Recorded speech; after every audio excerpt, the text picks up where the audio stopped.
Hello friends, అందరికీ నమస్కారం. Telugu life story వింటున్న ప్రతి ఒక్కరికి థ్యాంక్ యూ సో మచ్. అలాగే విశ్వానికి కృతజ్ఞతలు.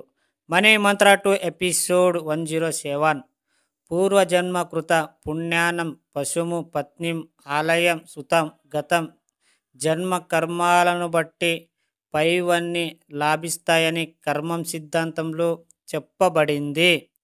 వీటిలో డబ్బు సంపద గురించి చెప్పలేదే. అందుకనే మీరు పై వాటిని దృష్టిలో పెట్టుకుని డబ్బు సంపాదన మరిచిపోయారు. అందుకే పేదరికం, డబ్బు లేనితనాన్ని అనుభవిస్తున్నారు. ఇక నుంచి పై వాటిని మరచి కేవలం డబ్బు గురించి మాత్రమే ఆలోచించండి. శాస్త్ర పురాణాలు, ధర్మం ఆయా యుగాలు కాలానికి అనుగుణంగా మారుతాయి. వాటిని పట్టుకుని వేలాడే ప్రయత్నం చేయకండి. కాలాలకు అనుగుణంగా మీ ఆలోచనలు మార్చే ప్రయత్నం చెయ్యండి. ఇది కలియుగం. కలియుగ నీతి డబ్బే ప్రధానం. 7 కొండల వాడికి వరహస్వామి ఉచితంగా స్థలం ఇవ్వలేదు అంటే కలియుగ ప్రారంభంలోనే డబ్బు యొక్క ప్రాధాన్యతను స్వామి మనకు తెలియజేశారు.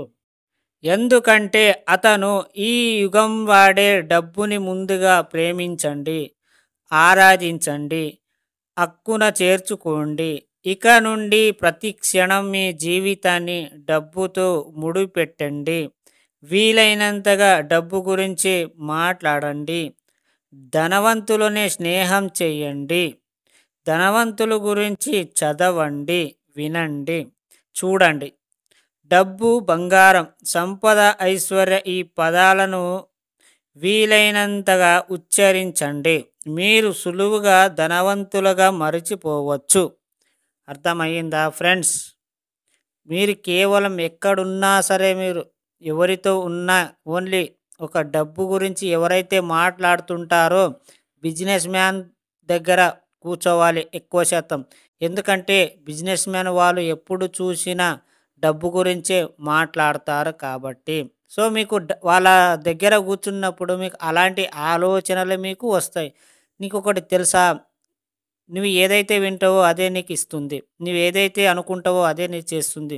నువ్వు తీసుకుంటావో అదే నీకు ముందు ఉంచుతుంది. నలుగురితో కూర్చున్నప్పుడు నెగటివ్ విన్నప్పుడు అదే ఆలోచనలు వస్తూ ఉంటాయి. అదే మీరు ఒక కోటేశ్వర దగ్గర లేదా బిజినెస్ మ్యాన్ పక్కన కూర్చుంటే వాళ్ళు ఏమేమి మాట్లాడతారో అవే నీ మైండ్లో ఉండిపోతాయి. డబ్బు గురించి అయితే డబ్బు ఎలా సంపాదించాలి అన్న ఆలోచన వస్తుంది. చెడిపోవాలని నెగటివిటీ మాటలు ఉంటే కేవలం అదే మీకు గుర్తు వస్తూ ఉంటుంది. మీరు ఎవరితో అయినా స్నేహం చేసేటప్పుడు ఫస్ట్ వాళ్ళ మాటలు ఎలా ఆడుతున్నారు, పాజిటివ్గా ఆడుతున్నారా లేదా నెగటివ్గా ఆడుతున్నారా, ఇవన్నీ ఒక్కసారి అబ్జర్వేషన్ చెయ్యండి. మీరు ఎక్కడైతే కూర్చుంటారో అవే మీకు వస్తాయి. ఇది గుర్తుపెట్టుకోండి. ఈ స్టోరీ విన్న ప్రతి ఒక్కరికి థ్యాంక్ యూ సో మచ్.